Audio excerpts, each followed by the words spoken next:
प्रणाम स्वीकार हो। आए कौन हो? महाराज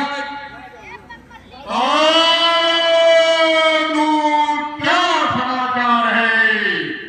महाराज, हमारी सीमा के निकट श्री राम एवं उनके अनुज श्री लक्ष्मण एवं माता सीता और महामंत्री सुमन जी पधार चुके हैं। अतः मैं आपको यह सूचना देने के लिए आ गया हूं।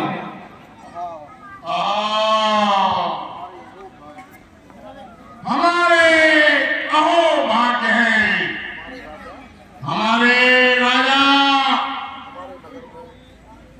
हमारे नगर में आए हैं। अरे भीगो भीगो,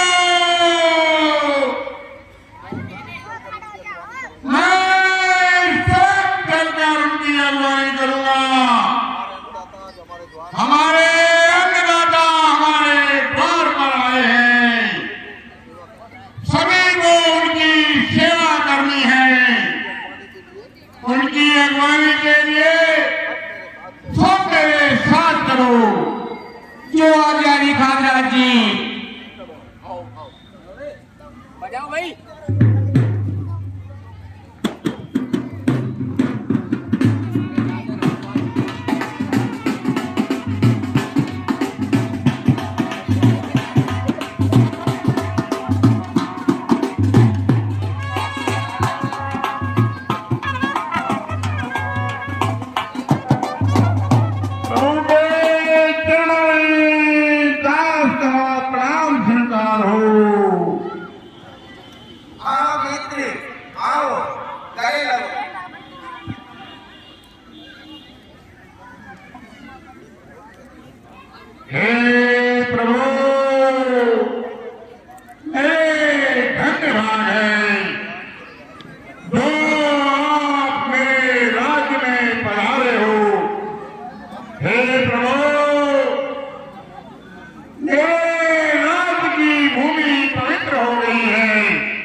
हे निखादराज, हम यहाँ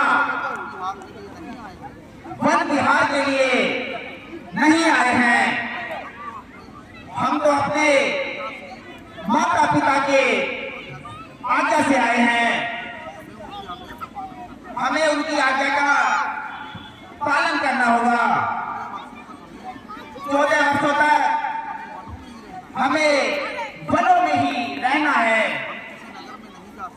इसलिए हे मित्र, हम नगर में प्रवेश नहीं कर सकते। हे मित्र, आप हमारे रहने की व्यवस्था नगर के बाहर ही कर दीजिए। हे प्रभु,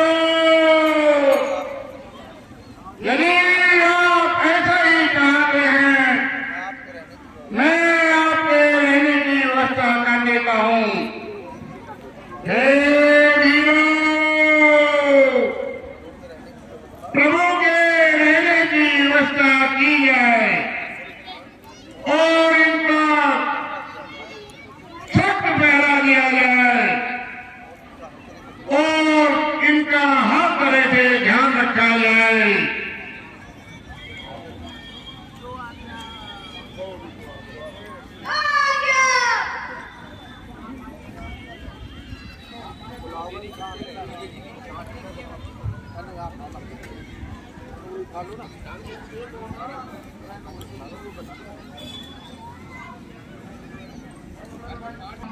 और माता सीता हीरों द्वारा बनाई हुई उस कुटी में निवास कर रहे हैं और लक्ष्मण एवं निषाद राज उनका पहरा दे रहे हैं।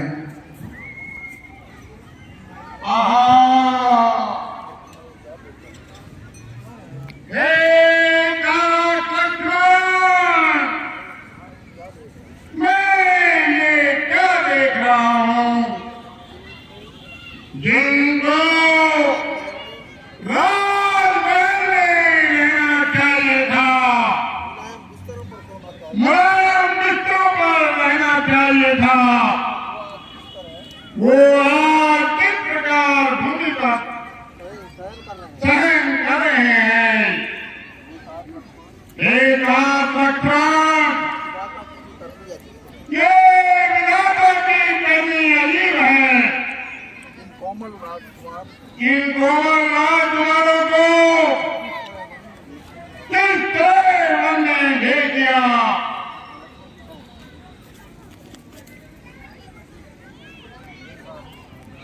हे महाराज, ये दुखित होने का विषय नहीं है। ये सभी विधाता की ही करनी है। इसमें कोई भी कुछ भी नहीं कर सकता है। जो कुछ होना होता है वह होकर ही रहता है।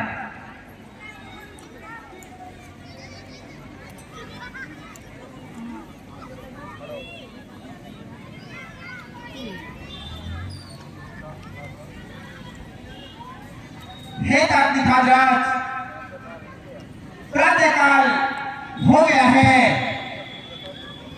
हमें अपने जगह दूर बनाने हैं, इसलिए हमारे लिए वट के दूध का प्रबंध किया जाए।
ईश्वर, इन आंखों को और क्या करने को। ये राजा के बालक जो कल तक महलों में सुख और चैन से रह रहे थे, और जिस राम का आज राजभर होने जा रहा था, वही भारी राजा आज आपके दूध से अपनी जगह को बना रहे हैं। मैंने कभी स्वप्न में भी नहीं सोचा था कि ऐसा दृश्य मुझे देखना पड़ेगा। देखा जाता है नहीं वन का ये संगार, लौट चलिए अवध को रथ सम्मुख तैयार, रथ सम्मुख तैयार। हाथ जोड़ करके रहा, सुनिए मेरी बात। जो ना लौटे आप तो ना बचेंगे दशरथ ना बचेंगे दशरथ। हे प्रभु, मैं ये और नहीं देख सकता। मैं आपसे हाथ जोड़कर निवेदन कर रहा हूँ, सीता बेटी को इस प्रकार इन तिनकों और कांटों के बीच सोते हुए देखकर इन बूढ़ी आंखों को और मेरे हृदय को अत्यंत पीड़ा हो रही है। मैं और दुख नहीं देख सकता। आपसे पुनः निवेदन करता हूँ कि आप इसी समय लौट चलिए। आपके पिता ने कहा था कि राम को 14 दिन कोनों में घुमा लाना और फिर वापस ले आना। मैं उनकी आज्ञा का पालन कर रहा हूँ, उन्हें निवेदन कर रहा हूँ।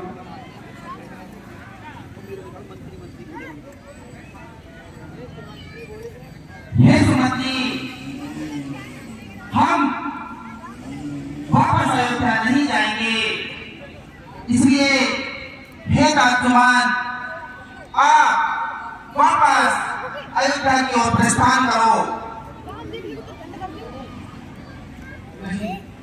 नहीं है रघुभूषण, मैं आपको लिए बिना भला कैसे लौट जाऊंगा। मुझे तो महाराज ने आज्ञा दी है और मेरा कर्तव्य बनता है कि मैं अपने राजा की कहीं हर बात को, हर आदेश को पूर्ण करने का प्रयास करूं। हे आदेशपाल, मंत्री मंत्री पूरे मंत्री, यदि हमको आप चाहते हैं तो उस चाहत के नाते हम तुमसे यही मांगते हैं, जितनी जल्दी जा सकते हो उतनी जल्दी घर जाओ तुम। 14 वर्षों के लिए राघव को बिसराओ तुम। हे आर्यसमान, आप पिताजी के मंत्री ही नहीं वरन उनके मित्र भी हैं, इसलिए हे राजकुमार, इस व्यथा में आपका उनके पास रहना अत्यंत आवश्यक है। हे आर्यसमान, मेरे महामनस्वी पिताजी से कहना, मेरा निवेदन करना उनसे कि तात भरत को शीघ्र किसी को बुलाकर उनका राज्याभिषेक कर दे, जिससे मेरी माता को सुख और संतोष प्राप्त हो। सत्य राजा जी पहले से ही ये सब जानते थे। हे रघुभूषण, आपके पिता ने मुझे इस स्थिति से पूर्व ही अवगत करा दिया था। उन्होंने कहा था, सुमंत, मैं जानता हूँ कि राम कर्तव्यनिष्ठ है, मर्यादा का पालन करने वाला है। वो शायद आने के लिए तैयार न हो, पिता की आज्ञा का उल्लंघन न करे, परंतु सीता को तो मैंने कोई आज्ञा नहीं दी, तो तुम सीता वापस ले आना। वो महलों में रहने वाली कांटों में कैसे जीवन जिएगी। तो हे रघुभूषण, मेरा आपसे निवेदन है, आप नहीं जाना चाहते, पितु आज्ञा से बंधे हुए हैं, तो कम से कम इस राजकुमारी को तो हमारे साथ भेज दीजिए।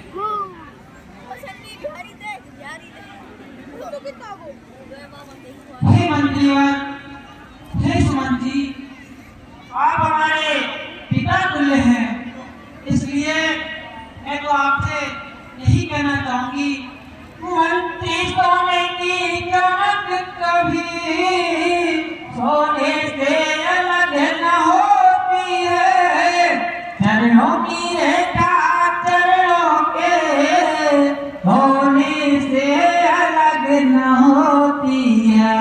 हे मंत्रीवर, मैं तो इनकी परछाई हूँ और जहाँ ये रहेंगे वही मैं रहूंगी, अन्यथा मैं अपने प्राणों का त्यागन कर दूंगी। ये तो मैंने कहा था, जहाँ मेरे नाम वहीं पर मैं हूँ। इसलिए मंत्री जी, मैं अयोध्या नहीं कर सकती, मुझे माफ क्षमा करें। हे जनक दुलारी, आपने तो इस बूढ़े का मुख ही बंद कर दिया। अब मैं क्या कहूँ, परंतु हे रघुभूषण, इतना नहीं तो कम से कम महाराजा दशरथ की अंतिम इच्छा तो पूरी कर सकते हो। उन्होंने ये कहा था कि अगर दोनों न माने तो लक्ष्मण को तो अवश्य ही लेकर आना। हे प्रभु, आप लक्ष्मण जी को ही मेरे साथ भेज दीजिए, कुछ तो उनको राहत मिलेगी। हे सुमन, तुम ही बतलाओ, जहां नहीं है न्याय, ऐसे राजा के यहाँ कौन लौट कर जाए। और सुमंत, मेरा यह संदेश भी लेते जाना कि कहना माता के कैसे घी के चिराग जल पाए वो, हम काटे फिर जो निकल गए उस कंटक राज चलाए वो। यह भी कह देना क्षमा करे, वे माता है हम बेटे हैं, जो कृपा उन्होंने हम पर की हम उसके भी आभारी हैं।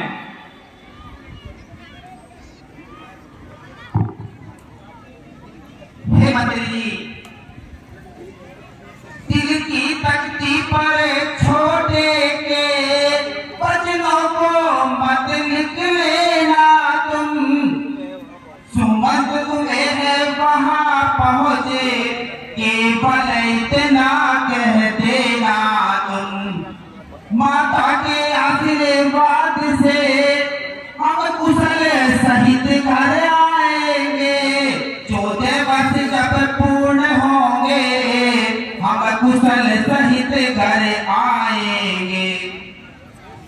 हे आर्य सुमन, अब आप सीता और लक्ष्मण को ले जाने का विचार भी त्याग ही दीजिए। बहुत अच्छा, बहुत ही बढ़िया बात। रामचंद्र जी रघुकुल भूषण अपना पुत्र धर्म निभा रहे हैं, राजकुमारी अपना पत्नी धर्म निभा रही है, और लक्ष्मण जी अपना भ्राता धर्म निभा रहे हैं। रहा मैं सेवक हूँ और सेवक होकर अपना सेवा धर्म नहीं निभा पा रहा। हे ईश्वर, कैसी दुविधा में डाल दिया। ये तीनों अपने अपने कर्तव्य पर टिके हुए हैं, अड़े हैं, हिल नहीं रहे हैं। लेकिन ये सुमंत क्या करे, किस मुख को लेकर राजा दशरथ के पास जाए और कैसे कहे कि मैं उनके दोनों बेटे और पुत्र में से किसी को भी वापस नहीं ले पाया। क्या इतनी मुझे शक्ति है कि मैं उन आंखों को देख सकूं, क्या उन आंखों में उठते सवालों का सामना कर सकूं? नहीं। हे रघुकुल भूषण, इन बूढ़ी आंखों में इतना साहस नहीं है कि वो महाराजा से मिल सके। आप मुझे अधीर कर रहे हैं और असमंजस में डाल दिया है कि कर्तव्य मूड होकर रह गया हूं मैं। उसको सोचिए इस बूढ़े मंत्री के बारे में।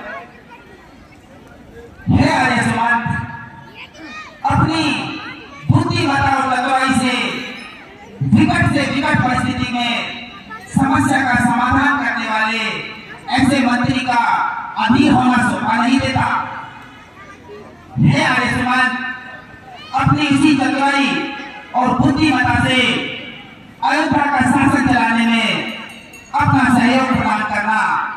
इसलिए हे आर्य समाज, अब आप अयोध्या की ओर प्रस्थान कीजिए। हे रघुकुल भूषण, बड़ी चतुराई से आपने फिर से मेरा मुख बंद कर दिया, परंतु मैं तो सेवक हूं।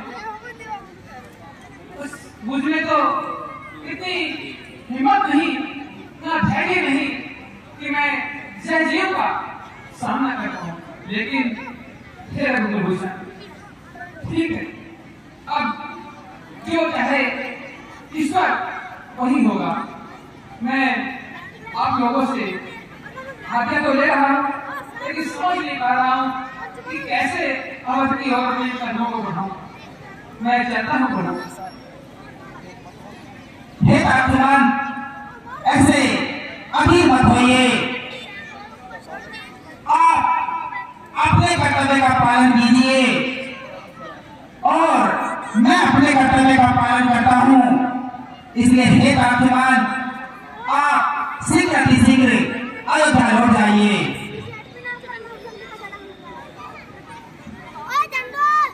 चलो सुमन, और वर्ष राम का कर्तव्य पूरा करते हुए निकल गए। अब रहे तुम अकेले, तुम हो और ये सोनी रहा, ना पीछे कोई है। हे क्रांति महाराज, अब हमें आगे की ओर प्रस्थान करना है। शीघ्र ही गंगा पार कराने के लिए एक नौका की व्यवस्था करा दीजिए, जिससे हम गंगा पार कर सके। बरबस राम सुमंत पठाए, सुर सरगीर आप तबाए। हे प्रभु, मैं भी आपको गंगा से पार होने के लिए नौका की व्यवस्था कर देता हूँ। हे गंगा, हे नारिको, हमारे प्रभु को आप लोगों ने गंगा से पार करना है। अबे इनके लिए नाव की व्यवस्था कीजिए। जो आज्ञा राजा।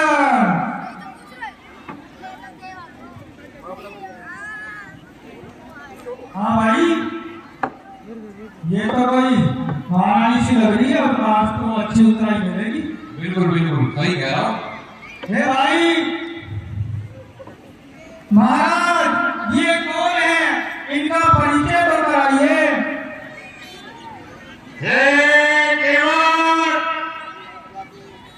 ये अयोध्या के राजा दशरथ के पुत्र राम और लक्ष्मण हैं। ये उनकी धर्मपत्नी सीता है। राम भाई, यो वही नाम है जो पैर लगा दे पत्थर के अच्छा लुगाई बन जाए। सच्ची? ध्यान रखियो। हाँ अच्छा, फिर तो बहुत ध्यान रखना पड़ेगा अपने। फिर तो यो हमारी नाव में भी गड़बड़ हो सके है। फिर बन सके हो। कहीं ऐसा नाव है ना चढ़ावा और ये नाव कुछ उड़ जाए, खुड़ जाए, नारी बन जाए। भाई देख लीजियो। चल तो ऐने बैठना देवा, अपने काम करा, अपने नाटक करा, बैठवान को ऐने बैठन नहीं देवा लेकिन नार में। बिल्कुल बिल्कुल भाई। हे भाई, जरा शीघ्रता करिए, हमें गंगा पार करनी है।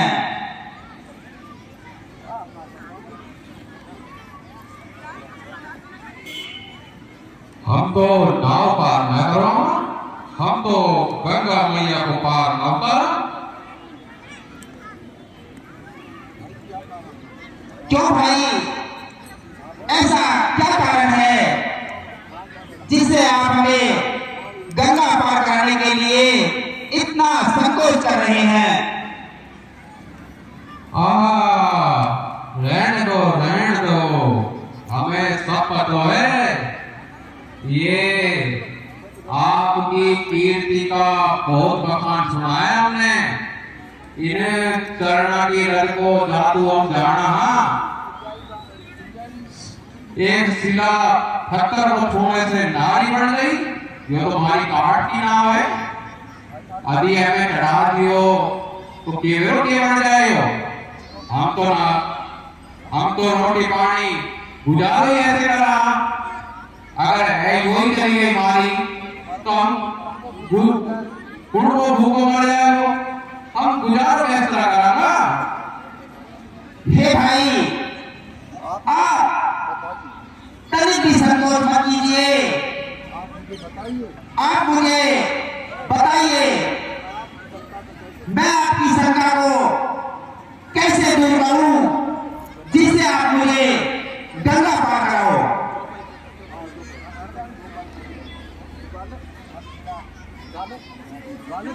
जुअत सीता भई गए नारी, पाहन तिन काट कटनाई, करनहु मुनिधर निभाई जाई। बाटे पर आई मोरी नावे उठाई यही प्रतिपालाऊ सब परिवारू आई प्रतिपालाऊ सब परिवारू नहीं जानो कछु और कृपारू जो प्रभु मारे तो अवस गई जयहु मोई पदे मारऊ मोई पदे पदम पखारन धरऊ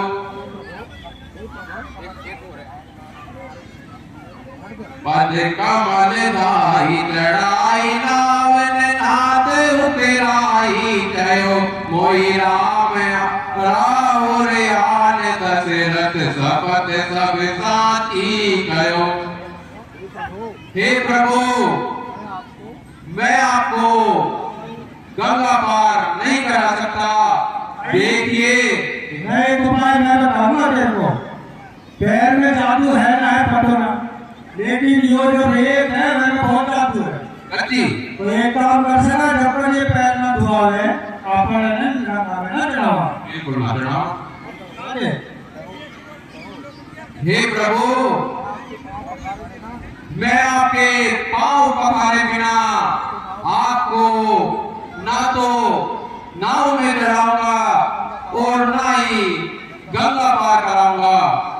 देखो लक्ष्मण भैया भी आवेश रूप में हैं, वो बार बार मेरी ओर आवेश रूप से देख रहे हैं, चाहे वो अपने बाणों से मुझे छलनी ही क्यों ना कर दे, लेकिन मैं आपको गंगा पार नहीं कराऊंगा। ललता ने मना कर रहा और वो तो बात है, लेकिन अब बैकग्राउंड है ना इनको। हे भैया ये केवल बार बार आपसे आपके चरण कमलों को धोने के लिए क्यों कह रहा है?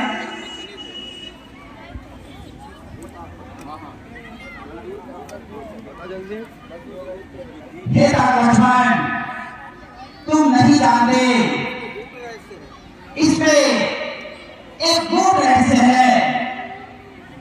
एक बार मैं क्षीर सागर में वास करता था। भाई को उस समय यह केवल कछुए के रूप में उस क्षीर सागर में रहता था। आप शेष नाग के रूप में मेरे सर की तरफ होते थे। जब यह केवल मेरे सर की तरफ आता था तो तुम अपने भूखा से दूर भगा देते थे। हे लक्ष्मण जब ये पैरों की तरफ जाता तो लक्ष्मी रूप में सीता उन्हें दूर भगा देती थी। हे लक्ष्मण आज इसे मेरे के चरण छूने का सौभाग्य प्राप्त हुआ है। यह इसे कैसे छोड़ सकता है? हे भाई केवल यदि मेरे चरण धोने से तुम्हारी शंका दूर होती है तो ठीक है। तो ठीक है प्रभु, पहले हम आपके चरण पखारेंगे और उसके बाद उन चरणों को पीकर देखेंगे। यदि हमें उसे कुछ भी नहीं हुआ तो आप हमारी नौका में बैठ सकते हो।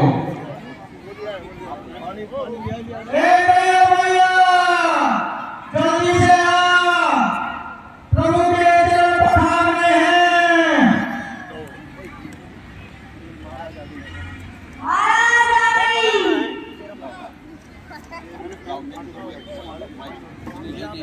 राम जी आप ऊपर आओ, ऊपर आते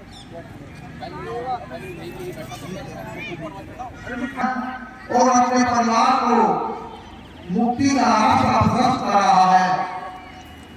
इस तरह प्रभु के चरण प्रक्षालन के पश्चात केवल राम लक्ष्मण और सीता को अपनी नाव में बिठाकर गंगा पार कराते हैं। बीच में केवल प्रभु से कहता है, प्रभु मैं आपका एक पांव धोऊंगा तो आप दूसरे पांव पर खड़े रहेंगे, कहीं गिर ना जाए, इसलिए मेरे सर पर हाथ रख दीजिए प्रभु, आपका सहारा भी आपको सहारा मिल जाएगा और मैं से धो पाऊंगा। इस तरह प्रभु का आशीर्वाद भी ले लिया और चरण प्रक्षालन भी कर लिया और अपने समस्त परिवार को चरणामृत के रूप में गंगा जल सबको दे दिया, जिससे सबको मोक्ष की प्राप्ति हो गया। हे प्रभु, मैंने आपके चरण धो लिए हैं और चरणामृत भी पीकर देख लिया है, मुझे कुछ नहीं हुआ, मेरा संशय दूर हो गया है। अब आप मेरी नाव में आराम से बैठ सकते हो। हे प्रभु, नाव तैयार है, आप गंगा के पार होने के लिए नाव में बैठे। बहुत अच्छा भाई।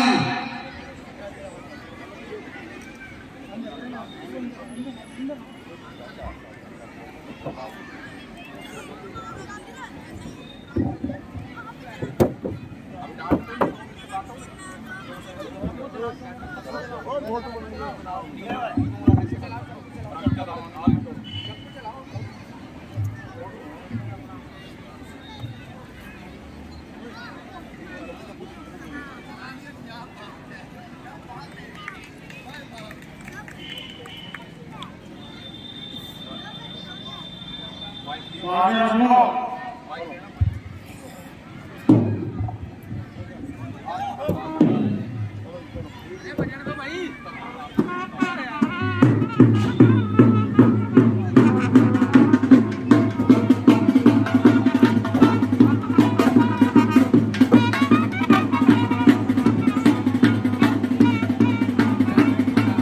हे प्रभु,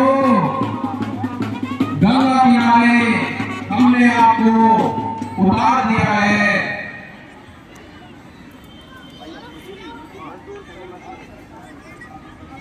हे भाई केवट, आपने हमें गंगा पार करा दिया है, इसके लिए आपका धन्यवाद। लेकिन हम आपको उतराई देना चाहते हैं। नहीं प्रभु, ये हम नहीं ले सकते प्रभु, ये हम नहीं ले सकते।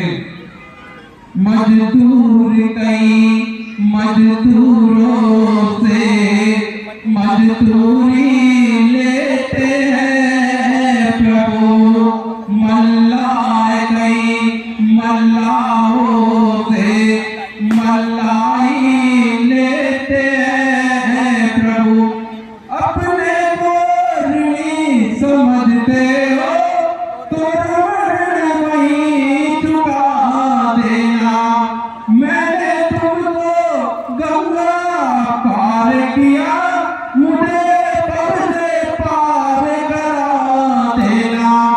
तुम हुए नपति से वनवासी, ये समय न कुछ लेने का है, इस अवसर पर लेना देना। प्रभु का हो कहाँ कब जचता है, जब 14 वर्ष पूर्ण होंगे प्रभु लौट कुशल से आएंगे। जिस समय नाथ कुछ भी देंगे, जो कुछ मुझको दे जाएंगे। है नाथ यही विनती मेरी, यह विनती मेरी स्वीकार करो। हे प्रभु, जैसे जैसे कोई नाई से अपना मूल्य नहीं लेता है, धोबी से नहीं लेता है, वैसे ही हम भी एक ही हैं। आप भव सागर से पार करते हैं और मैं गंगा मैया से पार करता हूँ। हे भाई, यदि तुम्हारी यही इच्छा है तो 14 वर्षों के बाद लौटने पर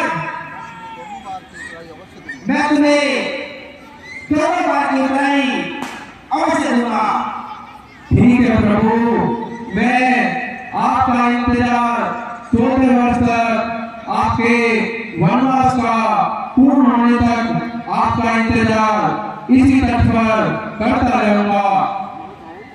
ठीक है भाई। हे साथी महाराज, आप बड़े के सारे रास्तों से परिचित हैं। अब हमें आगे किस ओर चलना चाहिए, आप ही हमारा मार्गदर्शन करें।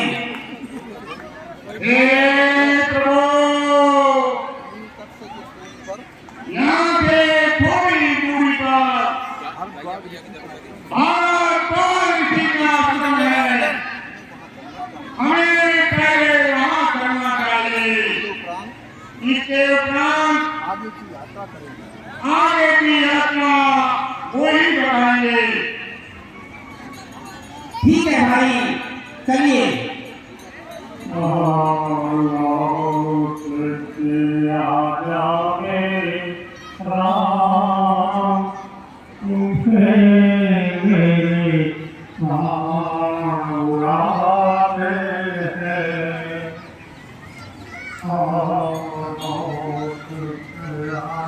इसी रात के चरणों में राम का परिणाम स्वीकार हो। आयुष्मान भव। पिता के चरणों में सीता का प्रणाम। सदा सौभाग्यवती भव। ऋषि राम के चरणों में लक्ष्मण का प्रणाम स्वीकार हो। चिरंजीव भव। बैठिए। हे प्रभु, आसन ग्रहण कीजिए।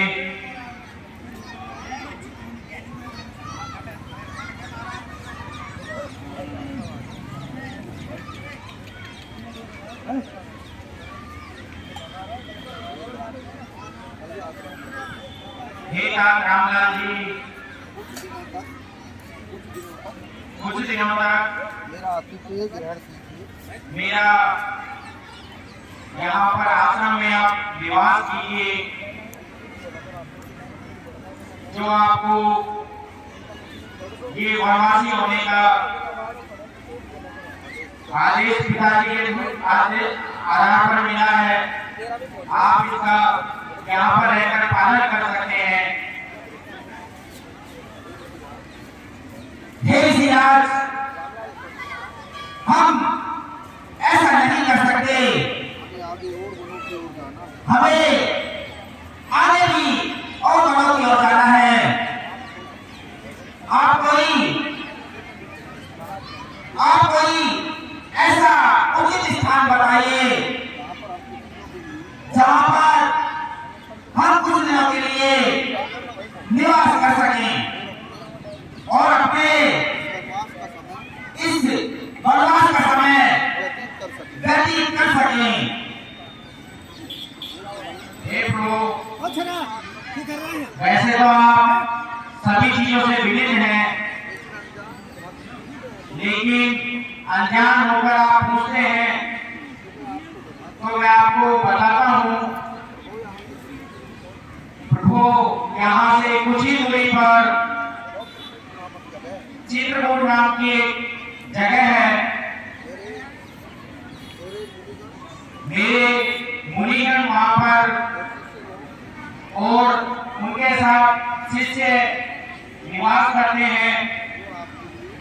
वो आपके लिए पान पुरी की व्यवस्था कर देंगे।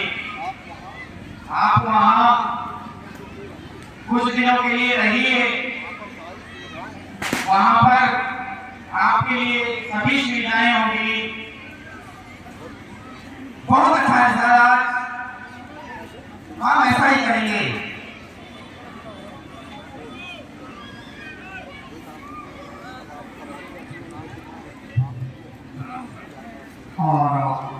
हे महाराज, आपका राज्य भी सुना है, इसलिए आप भी वापस जाइए। आपको बहुत दिन व्यतीत हो चुके हैं हमारे साथ, और आगे कहां तक जाएंगे? ये 14 वर्ष तो हमें ऐसे ही करने हैं। हे राज, इसलिए आप शीघ्र जाकर अपने राज्य की शान संभाल कीजिए। हे रामलाल जी, हे प्रभु, आप मुझे ऐसा क्यों कह रहे हो? मेरा राज्य तो आपकी कृपा से ही चलता है। मुझे अपने साथ ही करने दीजिए। नहीं मित्र, नहीं निभाराज, मैं ऐसा नहीं कर सकता। आप शीघ्र ही अपने राज्य की ओर प्रस्थान कीजिए। बहुत अच्छा प्रभु, यदि आपकी ऐसी इच्छा है तो मैं अपने राज्य की ओर चल देता हूँ। प्रभु के चरणों में प्रणाम स्वीकार हो। ठीक है दादा। कब आएगा सुमन, सुमन कब आएगा? हे राम तुम लौटा। ये मैं क्या देख रहा हूँ? जब से प्रभु राम गए हैं, सुमंत जी अचेत अवस्था में पड़े हुए हैं। मुझे इन्हें उठाकर अयोध्या की तरफ छोड़ के आना चाहिए। हे दासमान, उठो,